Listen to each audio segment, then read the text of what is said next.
Welcome, everybody, and thank you for joining us today. I'm very happy that Denis, who's an associate professor who will introduce himself in a couple of minutes from psychology, has agreed to co-host this session with me. What we hope is to give a few tips about from the side of the associate editors about submitting journal article, about the process, and maybe some tips that might help you hopefully increase slightly the probability of papers being accepted. This session is for you. It's not for us.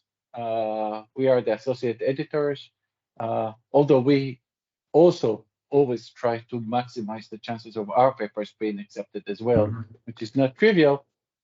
This session is for you. And so we'll speak for about 20-25 minutes, maybe 30 minutes or so. And what we hope is to actually answer any queries that you might have along the process. Feel free, because I do not see anything. Denis will probably has to monitor it. Raise your hand, post question in the chat, interact with us. This is really a forum that we hope that you feel comfortable to raise sort of question, any question about the publication process that you think we might have slightly more experience than you might be able to help you. So without further ado, let me introduce myself. My name is Yaniv Hanoch. I got my PhD in 2004 at Haifa University in Israel. I then went on to actually in reverse order. I first went to the Max Planck Institute in Berlin for about 3 years. And afterwards, I moved to UCLA, University of California, Los Angeles. I was in public health for slightly over 2 years. I am now a professor in the business school. My editorial experience is now in the Journal of Behavioral and Experimental Economics. I've been there since close to 10 years now. And the articles there focus on behavioral and experimental economics, as you might imagine. So this is the field. I get about 20 papers a year, plus minus, depending on the year. We get overall, this is slightly outdated, probably now more like 900 submission a year, with the acceptance rates maybe dropping a little bit to 13% also. I'm also an associate editor in the journal called Judgment and Decision Making, and I do not know precisely how many papers we are getting at the acceptance rate, but I won't be surprised if it's somewhat the same. And I've been guest editor and consulting editor on different journals, British journals, mental psychology, health psychology, and health psychology review. And been reviewing for many, many journals. Just a few words about Denis. Please, Denis. Hi, everyone. So my name is Denis. I'm at the psychology department here. As Yaniv, I've also traveled the world a little bit before I came to Southampton. So I got my PhD in 2005 from Ghent University in Belgium, and that's where I'm originally from. And then I postdoced for 2.5 years at UMass, at the University of Massachusetts in the States. And I came to Southampton also as a visiting postdoc for a year, but then there was a job here. I applied and I got it, and well, the rest is history, and I'm still here, obviously. And I'm currently an associate professor in the School of Psychology. Here it comes. Yaniv, next slide, please. Brilliant. Okay, my editorial experience, my main experience is for a journal called Behavior Research Methods. I've been associate editor there since 2020. It's a 4-year stint, and I am coming towards the end of my 3rd year. So I've got 1 more year to go after this one. A little bit about this journal. It's an article. It publishes articles with a very specific focus on methods, techniques, and instrumentation of research in behavioral research. So if you, for instance, develop a web app that does a certain questionnaire, whatever, you can try to get it published in behavior research methods, or if you compare like what is more relevant to my field, I study eye tracking. If you compare two eye trackers and the technical aspects, that's where you publish it. And within that niche, it is the top journal. So that's the top journal for publishing stuff like that. I think we've got somebody who needs to turn off their microphone in the background. Yeah. So if you got your microphone on, please turn it off unless you're Yaniv or me. It's also a paper that if you publish it in it, you after a year it automatically becomes open access. So it's one of the journal that if you're interested in open access, it's an interest hybrid model. So on the one hand, people still pay for it. It's in the libraries, but it automatically becomes open access after a year, which is a different model than most journals who are either closed. So you just you don't pay for anything, it gets published, but the libraries have to pay a very expensive subscription fee, or open access, where quite often you pay a bit as an offer, but then it becomes open access. The entire world can download it. So it's sort of like an interesting model in between. It's I deal with about 40 articles a year, and I think our submission rate is similar to Yaniv's journal, but we accept more. We go above 15%. I think we're probably at more close to like 30% of acceptance rate. Besides that, this is probably the experience that allowed me to get the associate editorship in behavior research methods. I'm also associate editor for a low impact journal, which is fairly regional, which is called Psychologica Belgica, and which is for the Association of the Belgian Psychologists, their flagship journal. And I've been an editor there since 2014, and I only do a couple of papers for that a year. And that one is also an open access journal. I think it's back to you, Yaniv. Yeah, funnily enough, I mentioned it to Denis. I'm now reviewing a paper for behavior research method. So, so you want to publish? That's the sort of dream of every academic. Actually, no matter at what level, publishing is our bread and butter. Probably the most important part for any researcher who's academic. Probably some that are not academic. So what you need to do is write, and rewrite. And there's no alternative to it. I know it sounds trivial, but this is one of the most challenging and difficult part of actually getting published. It's not that the barriers in many cases start way before you are meeting the journal, so to speak, is by actually writing. We are not gonna, go over too much about writing, but just a reminder that really writing, there's no replacement to it. If you do not write, there will be no paper to submit. No paper will ever be perfect. I've worked with what you might call people that are more sensitive to those issues than I am, and have tried to perfect the paper. That makes things slightly takes much longer, but that is the key. So don't forget to write. Denis, to you. Okay, so we're gonna, in the next couple of slides, we're gonna give you some insights in the publication process, and we'll include some of our insights from the perspective of the associate editors of it. So first of all, authorship order. If you publish, the order of the authorships reflects the relative contributions of co-authors from most to least. That is in a lot of fields. So the first author is the most important author in terms of like, they should be the ones carrying the project. However, in quite a few fields, psychology is one of them, the senior author customarily becomes the last author. So what you have is basically you have a hierarchy where the top spots for a lot of journals, for a lot of papers, are the first, the final, and then it becomes second, third, fourth, fifth, sixth. When you decide on intellectual, that's when you decide on who gets which spot on a paper. Typically, intellectual contributions are valued more higher than mechanical ones.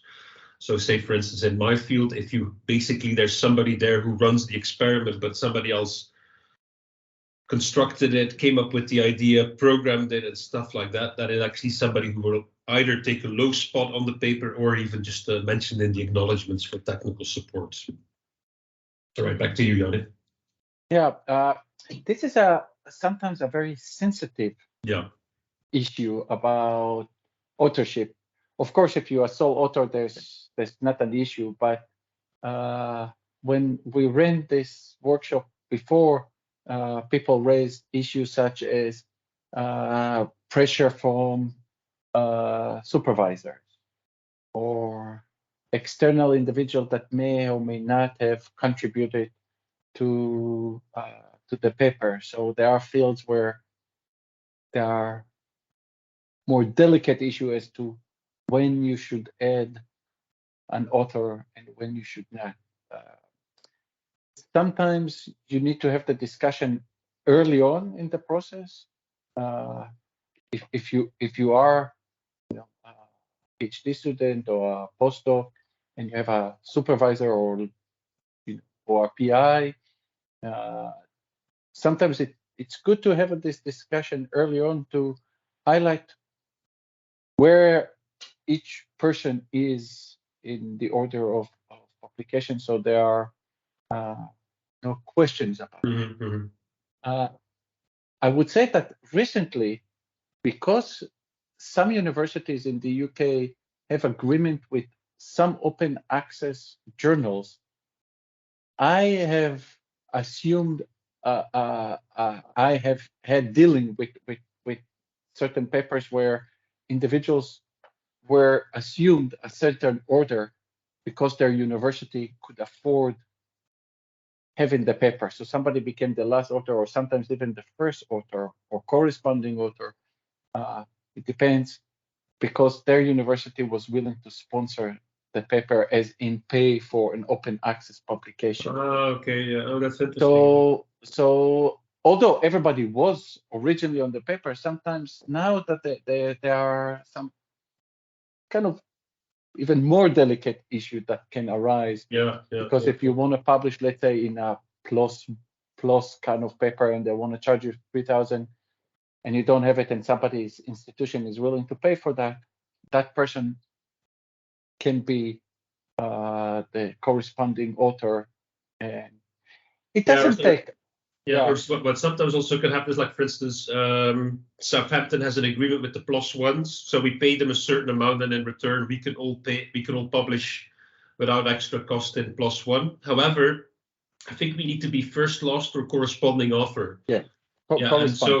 So it becomes tempting then to take the Southampton offer as first, last, or senior offer, because that solves the problem of the fees. That's what you're referring to, right, Yaniv? Yes.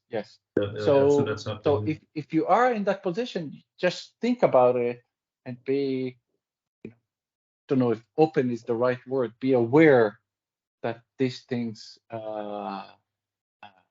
might take place. So if there are any questions about authorships, feel free to either raise them now or by the end of the session. A little bit about the writing process. I think it's really important to have an audience or a target or an outlet in mind before you start it. We will speak about it a little bit more in the next slide, but don't just write like as in general. Think about, who do you want to read your paper? Who do you think will be the best audience and the outlet, the kind of work that you are producing? Might be in a specific thing, like the journal that Denis is editing or is involved in the editorial board, or mine that is more broad one that we accept a really broad spectrum of paper. So just think about it before you start the process. Have those journals, have those papers in mind. And again, we mentioned write, draft, polish, feedback. This is common for PhD student and sometimes for postdoc to remind themselves that once they write a draft, this is just the start. We often have 20, 30, 40, God only knows how many versions of the paper before we feel that it's ready to submit. And this is another tricky kind of area sometimes between PhD and postdocs and their supervisor/PI, that they feel that it's ready, they worked on it, and the PI say, no, I think we need a few more iteration before we send it off. I think we need to polish this. So we have had both as experienced PIs and ones who have supervised PhD, and with conversation with other, we have seen many times this issue come about. Again, this is something that you need to discuss with your supervisor, and we will be happy to take questions about it. To you, Okay. Denis. Sorry if occasionally my attention is away. I'm answering a few things in the chat whilst you're at it. So choosing a journal, that is a very important thing, because you've prepared your first paper, you want to send it to a journal. So the question is, of course, which journal? And that can be a very difficult decision, but it's a very important decision because it can cost you so much time if you get it wrong. So it is one where it's good, if you can, to get advice from a senior person or multiple senior persons about where would you suggest we send this, because they might go like, okay, it's well tuned for this journal, it's well tuned to that journal. But a couple of comments in general. If you typically want to aim for the best journal in which your work has a reasonable shot. That sounds trivial, but you might have the approach where you go like, well, if I go lower, it gets published, it will get published anyway. It's better for your career to publish in better journals for the simple reason that it has more visibility. In certain countries, they have a fetish about impact factors and, oh, it gets published in this journal. To be honest, the UK has that to a lesser extent.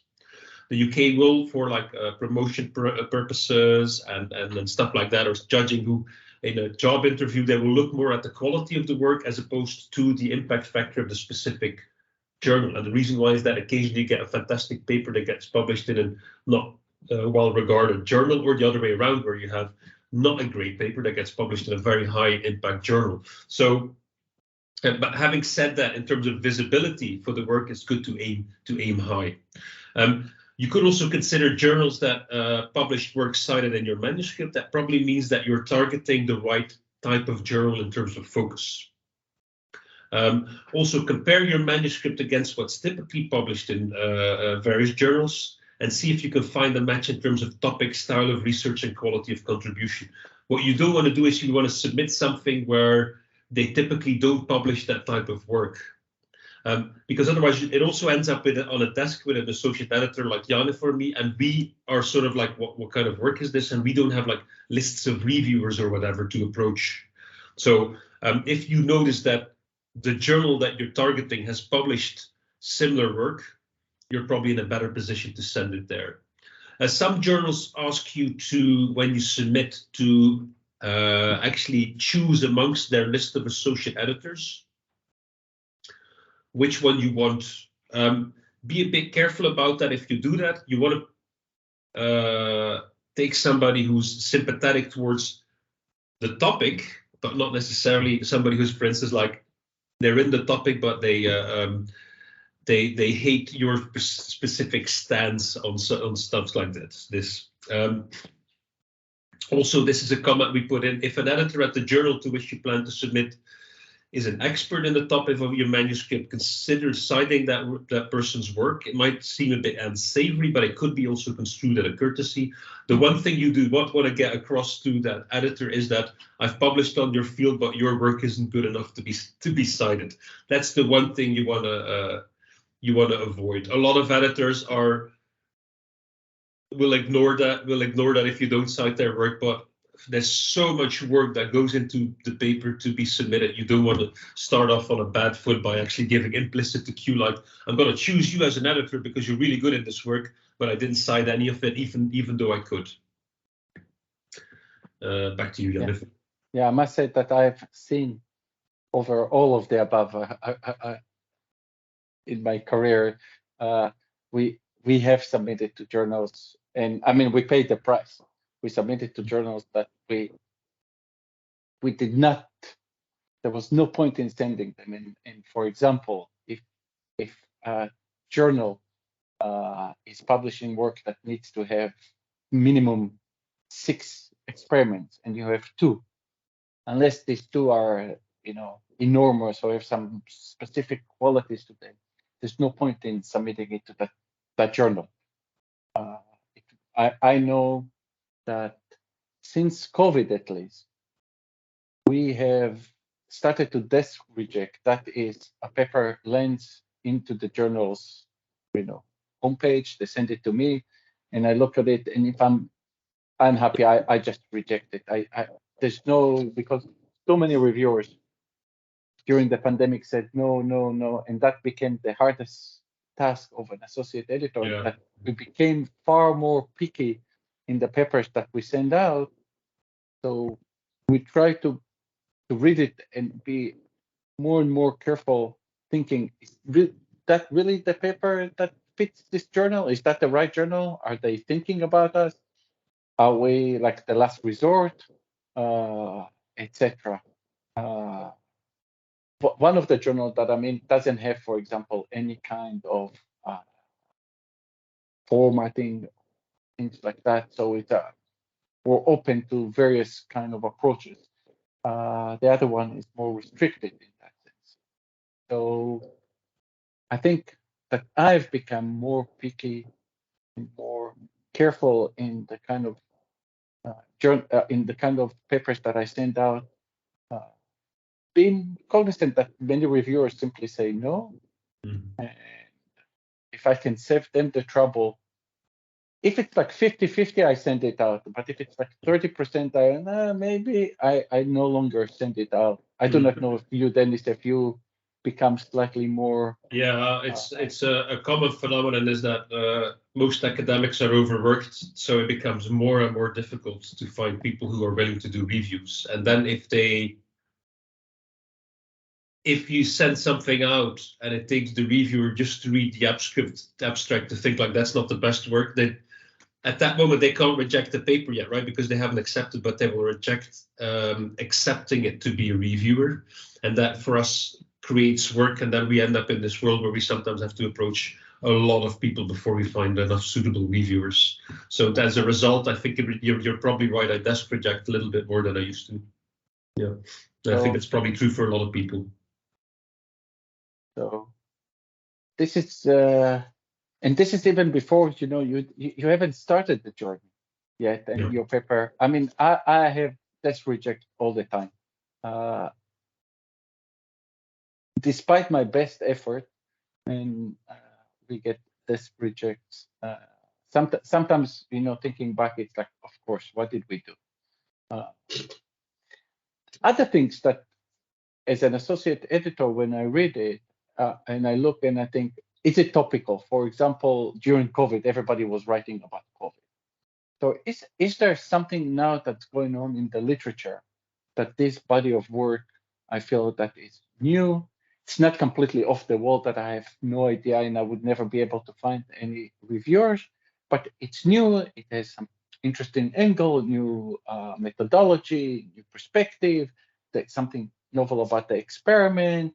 So direct replication, hard to publish, although that is changing as far as novelty. I've just semi-accepted. I do not know even what to call it. A paper, now they call it registered. It's not just registered. Oh, now I'm blocking on the term. Pre-registered, Jan, if you mean, or yeah, but it's before they even started. They pre-registered. They put a proposal, and you accept the proposal, and then they go on to run the study. So it's partially replication and it's partially novelty. So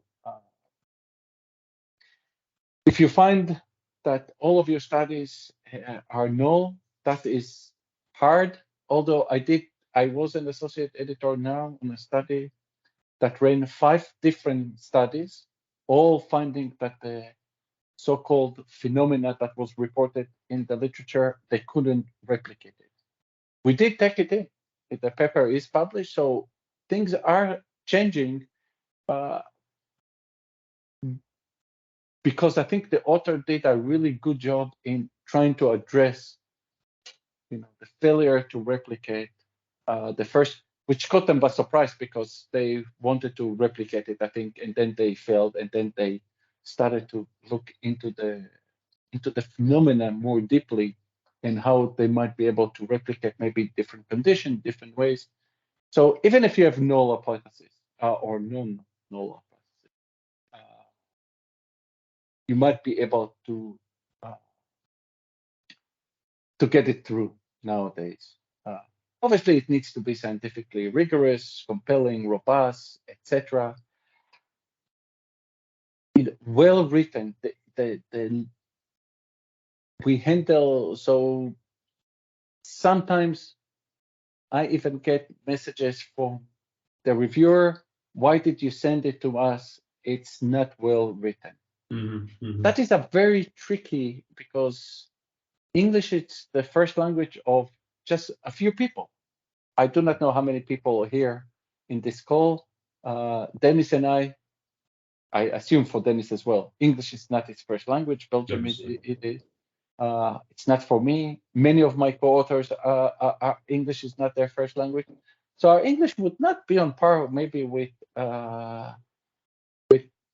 native speakers. Yeah. But still, reviewers at times are criticizing papers for the language and get upset about the language. So one of our tasks is to try and do the best that we can to get it to the best level of English, of written, to be clear, nicely developed, coherent, etc. That it is. I know that it's a challenge for many. I know many are not writing because of that, because it's not their first language. But this is a point that I do not know about in Denis' case, but I never reject it just unless it's horrendous and I cannot understand anything. I would not reject a paper just because it is not. No, what I have done in the past, John, if I see that the language is not the best, and I see that it's an interesting topic, I have desk rejected papers saying like, I'm gonna have difficulties finding reviewers for this. Have somebody look over the language, and I'm allowing you to resubmit as a new submission. And then they've done it, and then I have found reviewers. Otherwise, I run the risk that either it gets rejected based on language, and it should of course be rejected based on the science, or it gets extremely difficult to find reviews for it, who read the abstract and say like, I'm not going to read 20 pages of this. So a desk rejection is not always a bad thing for you as well, because it can save you a lot of time. So say, for instance, if the editor says that there's very little chance of it getting accepted, but sends it out, there's actually very little chances of getting accepted, but sending it out could cost you 4 months, right? Yeah. So in that sense, a desk rejection, take it as a little bit as like, okay, at least I didn't lose time over it. Yeah. We do have the option, and I'm not sure, Denis, you have it. We desk reject with the possibility of resubmitting after they do, let's say, they correct English or they do one thing or another. No, it's not a button. I just put it in my letter that they're allowed to do it. That they're allowed to do it. Yeah. So I think we have now in the system for it. Yeah. So sometimes a desk reject is not a reject, but it's an invitation to do a bit of work to. In my journal, we desk reject automatically if the materials are not available online. So because of the nature of the journal, if say you want to, you've written a script that does a certain analysis, if your script is not open access, we desk reject as of now as a default. So unless there's ethical reasons for not making certain things open access, say for instance in psychology, it happens that you have data on so few participants that in principle you might even be able to identify who it is, then of course we do not push that. But in principle, we are now, if you cannot make your data open access, we will no longer accept it. Yeah, and that will be a desk rejection. And that is one that is often, so Jan, if I have a button for that one that basically says desk rejects allowed to resubmit if they make their materials online available. Yeah, we do not have that. So there are, as you can see, there are variations even within journals. As I mentioned, I desk reject actually quite a few journals, papers where they simply do not fit the journal. They, I can say that my wife is also, she's the editor of a journal. She gets papers. She said she doesn't understand why they submit it to her journal because it doesn't fit whatsoever. The topic, the style, the nothing about it. So just make sure that it is, try to make sure that it is the right journal. I mean, we can make honest mistakes in thinking, yes, this is the perfect journal, and the editor or associated editor might say, look, I don't think so. But aside from that, that can happen. Making sure, or trying to make sure is important. I think it's to you, Denis. So criteria for acceptance, generally editors want to publish work that will enhance their journal's reputation. So for instance, advance the field, attract readers, also attract citations, increase the impact. So they want to publish papers that they think people will be interested in and cite. Now, that is not true for all journals. Some journals actually explicitly do not do that. So for instance, the PLOS journals, for instance, say we do not judge impact, we only judge scientific soundness. So you see that there they deviate, but most journals will also judge impact. And the higher you go up the chain in terms of the journals within your field, the more they will have that subjective estimation of impact. And then you can get rejected, which basically says this is beautiful work, but we don't anticipate it to have enough impact for it to do. And then, so that is a little bit, you have to keep that in mind a little bit, that for the high journals to get in there, a lot of people apply. The papers who make the cutoff are quite often those people that are perceived to do novel things that will attract readers and so on. Some journals may also have specific idiosyncratic goals. So for instance, promote research on a particular topic or methods.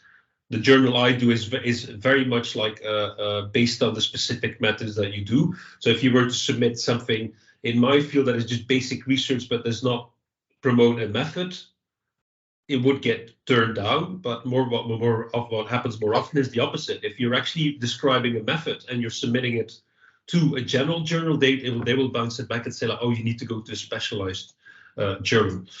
What happens is quite often for a lot of journal is that you have an editorial team. An editor-in-chief is appointed, and the editor-in-chief creates his team of associate editors, and they're in charge for a couple of years, and then it switches. And then what happens quite often is that team, at some point, they publish their editorial, which is a brief a paper where they set forward their vision for the journal. So it could be interesting for certain journals to have a look at the editorial of the current editorial team, and they will give, like, for instance, for my journal, this is all this stuff, like, as of now, we no longer accept materials that is not open source, except for these reasons. We focus on papers that do this and that. That can be actually worthwhile to check, see if there's a recent editorial that tells them a little bit about the current philosophy of the journal. Back to you, Yaniv. Yeah, thank you. I also, quite a few times, I have contacted the journal with the abstract. There's always an editorial assistant, and I said, look, we are thinking of submitting a paper to the journal that is, I'm just including the abstract. I wanted to make sure whether you think that it is appropriate. I don't do that often, but I have done it. And sometimes the editor was very, annoyed with me, just read what we accept. And sometimes they said, look, this is suitable, this is unsuitable. It takes time to submit a paper now. I mean, it takes It takes an hour or two just to get it all sorted out. So I don't want to necessarily spend a lot of time Yeah, absolutely. wasting it and then getting a desk reject that it's not fitting. So It depends a little bit on your field, right, Yaniv? So if you publish clearly within a specified field, you know very quickly which are the journals. yeah. If you're somebody who does, for instance, interdisciplinary research, it can be quite challenging to find the perfect journal to fit your article, right? Absolutely. All I wanted to indicate by that is that contacting the editorial, the editor or the editorial assistant is legitimate. It's permissible, And hey, if you have questions, don't ask them, oh, where should I put the comma? But general question like, I have this paper, this is my issue, I would like to submit it there. Do you think that it has a, of course, they would not tell you, look, we're going to send it out to review, but they can say, look, this seems to fit the journal's goals and remit, etc. So don't hesitate if it happens to you to contact them. They much rather actually say no at the original than review a paper and say no, because it saves time and effort to the journal.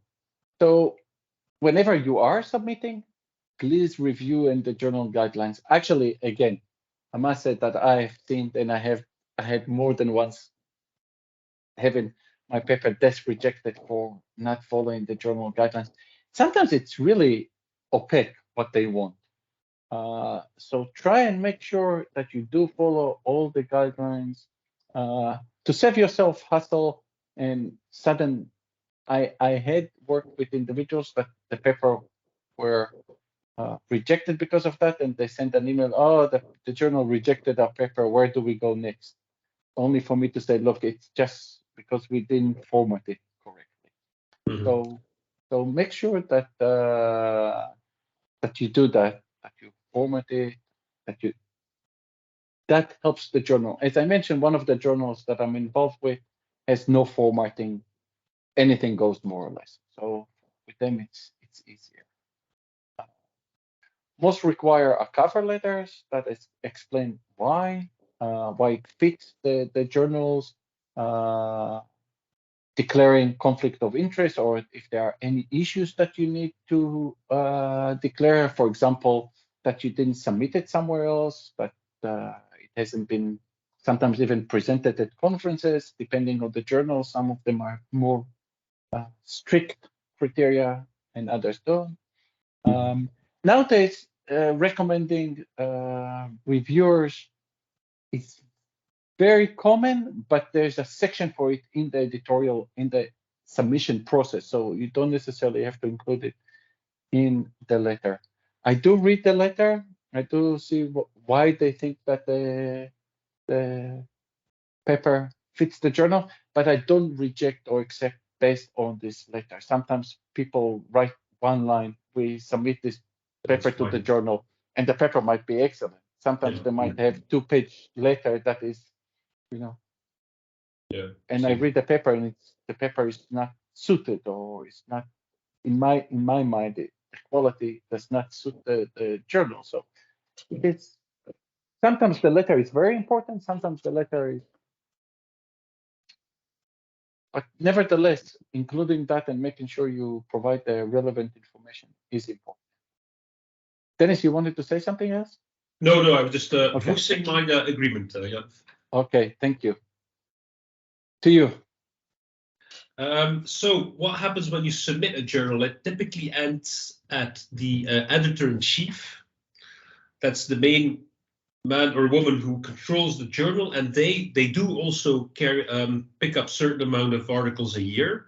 However, their main job is to screen an article, quite often already desk reject the ones that are blatantly not suitable, and then appoint them to an associate editor. Say for instance, for my journal, we've got like 14 associate editors. We cover different topics. So for instance, my topic is anything that has to do with eye tracking. Anything that has eye tracking in it will automatically land on my pile.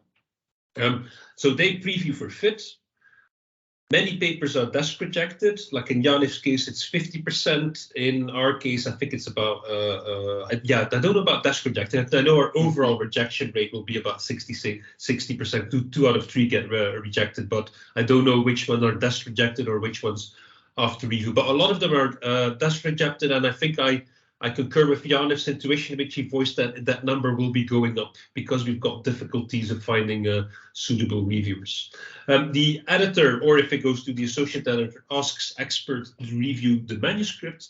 Depending on the journal, the number can go up from 2 till 4 or 5.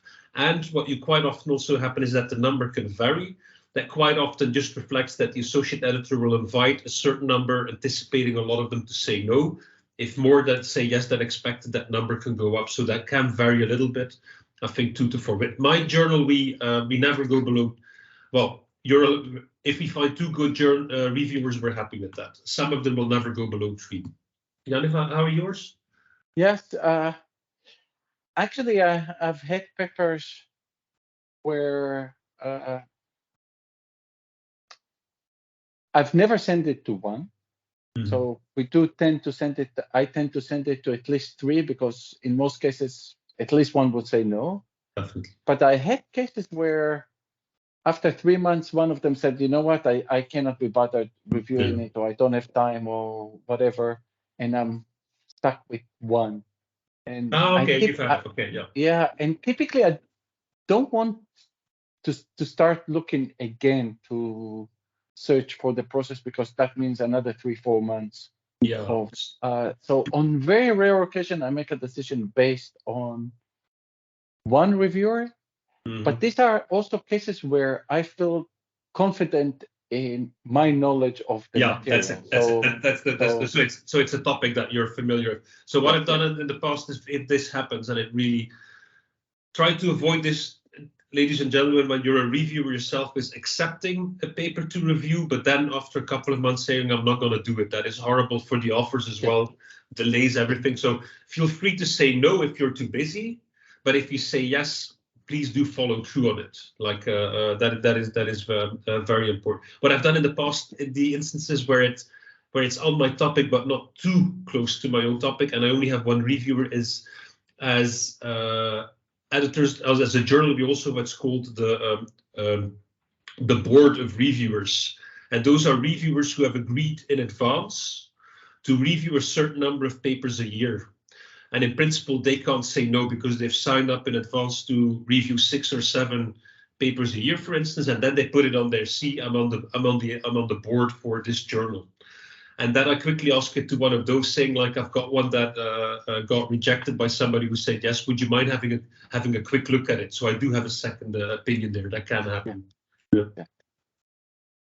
If the one thing I would say as a general rule, I know there will be exceptions, but if there are delays and you're wondering, like, how come it takes this long to review, it's almost never the editor. It's always the reviewers.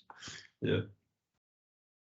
So once it is out, sometimes we are very happy when we cheer ourselves when the paper actually just goes out to review and it wasn't just desk rejected. The reviewers from 2 to 4 to 5, depending on the journals, make recommendation regarding the publication and a list of suggestions and send it to either the associate editor or the editors. Sometimes they sign it. Mostly they are blind. It's rare that I've seen anybody signs it, but it does happen. We are not paid for that. Most do a good job indeed. Unless they have some beef with somebody, which is rare that they even know who it is, they will do a fair job, although sometimes they don't. But some are tardy and or flawed. We all try to do a good job, but sometimes life comes in the way and prevents that from happening. So the kind of decision you might see is accept as is or pending minor revision, which happened to me once in my career in the first round, that they ask for just minor revisions. The most common one, there are different terminology now, reject but invite resubmission with substantive or with minor. So there are different kind of options, or completely reject without invitation to resubmit. And as I mentioned at the start, this is the most common actually response to hear back that your paper is rejected because of the comments provided by the reviewers. Dennis. So what happens then is as an editor, you wait for the reviews to come in. When they do come in, you read the reviewers, look at the paper, and you make a decision. And the decision is written up in what's called an action letter. So the editor then sends the offer with an action letter that contains first the decisions, and then the reviews will always be attached to it. And then as an offer, you can do one of three things. First of all, you open a bottle of champagne because guess what? It's minor revisions. You send it back to the editor. Hooray. The second most frequently occurring is you do have revisions to do, and then you work towards major revisions. And if success seems likely, you resubmit to the same journal. And yes, it might require several cycles. It does happen that something gets submitted 3 or 4 times. As an editor, I try to avoid that. I try to avoid a process where something gets submitted 3 or 4 times. I try to, when I ask something to be resubmitted, it has a high chance of being accepted. And then it's possible that they have 3 or 4 rounds to perfection it. But actually, when I make the decision on the revision, that's almost an all or nothing. I would never see like, oh, it depends how good your third revision is. That doesn't happen at that moment. If I let you continue in the process that far, it's because I believe that you can do it. That doesn't mean that occasionally sometimes the offers still fail. For instance, a reviewer asks something to be done and it showed actually that there's a flaw in the analysis. That can always happen. But normally we try to avoid several cycles. However, be prepared for it. If you're in cycle number 3 or 4, it is actually rare at that moment that in the end it doesn't get published, but it does happen. I also want to highlight just one more thing, is that it's really in the hands of the editor / associate editor to decide what to do with the paper. Mm-hmm. It can be cases, I had one recently where there was conflicting messages. One reviewer really didn't like my paper, and one was happy with my paper, and the editor decided to go with the one that was happy with my paper. And despite the fact that afterwards he only sent it to the second round to the person that was unhappy with my paper. Yeah. Mm-hmm. And that person was even less happy after the revision. Yet the editor decided to accept eventually the paper because it's in their hands. We ask reviewers for their opinions, for their insight. We are not obliged to follow there because there can be cases that we can see, a merit in a paper that the reviewer cannot. For example, the journal really want to push in certain direction, or we think that the area is up and coming, and despite the limitation that were pointed out, we might disagree with the reviewers. So it can happen, and it happened both ways. That the reviewers were happy, but seems to be very happy with my paper. But the editor said, "Nah, I'm not happy. I'm not happy with your paper," and he or she rejected the paper. So it can happen both ways. So it's slightly more in that direction. It can happen that you got like 2 positive reviews, and as an editor, either you're not convinced with the quality of the reviewers, or like it feels like they didn't put in the work, or they flag technical stuff up, but you can feel like this is not from the reviews. I can deduct that this is not going to be a good impact journal. The other way around would be rare. I don't think I've ever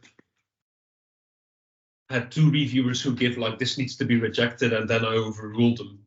What does happen is if I in cases like that, sometimes I do get a 3rd reviewer, even though it will take time.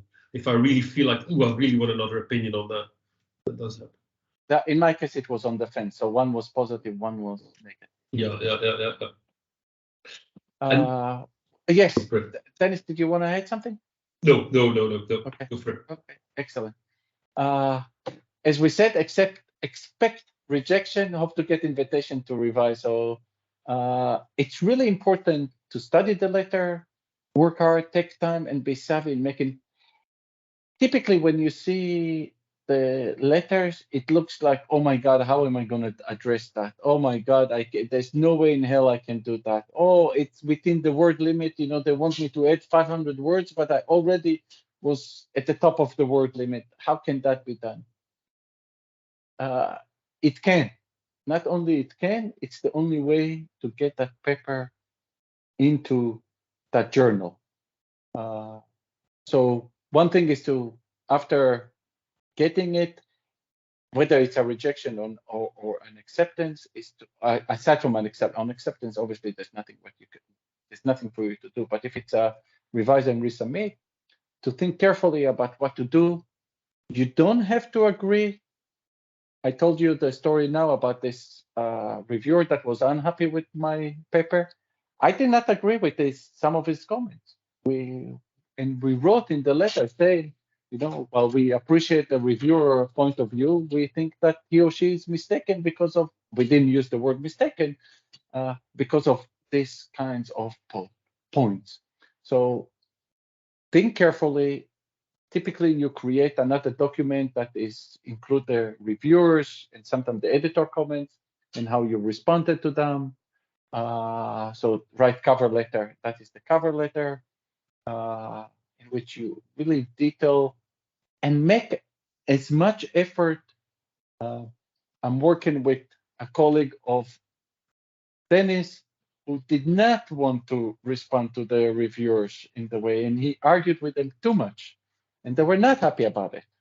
They haven't rejected our paper yet, but it can fall because of that, because of your willingness or unwillingness and the ability to justify your unwillingness to address the comment raised by the reviewers. So it is as important, maybe making sure that you revise according to the comments that you receive.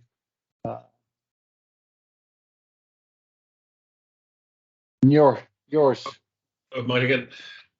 What if the action letter sucks? It doesn't happen often, but during if you submit a certain number of times, you will find times where you just go like, this is just not okay, or you feel like there's nothing more frustrating as putting your heart and soul into a manuscript and then getting a review back where you're not even sure if they read it. It happens, just like all these things. Sometimes these things happen. In a few rare occasions, you want to send a comment to the editor complaining about something. That would be, for instance, complaining about a reviewer who pointed out stuff that's factually correct. That would be a classic one where they say, oh, you did not cite this paper, and then you reply like, this paper is not relevant. So it is possible that you do actually point out errors, but first of all, it's very rare that it is going to make any difference.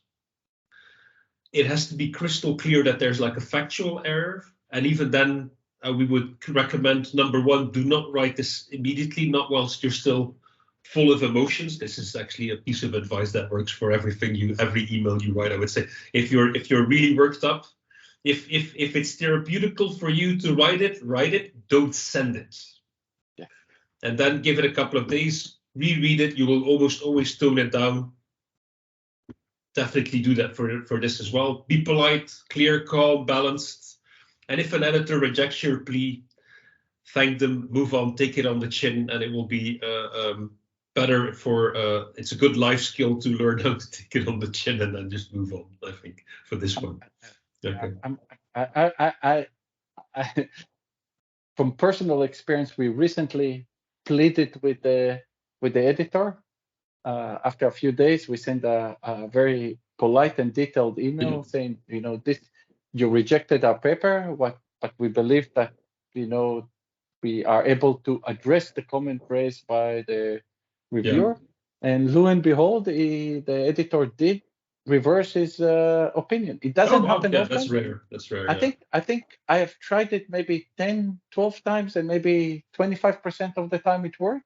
And in all cases, the paper eventually was published. So we do make mistake. We are humans. Mm-hmm. So I wanted to do that again recently, but one of my co-authors said, it's not worth it. So, and she's probably right.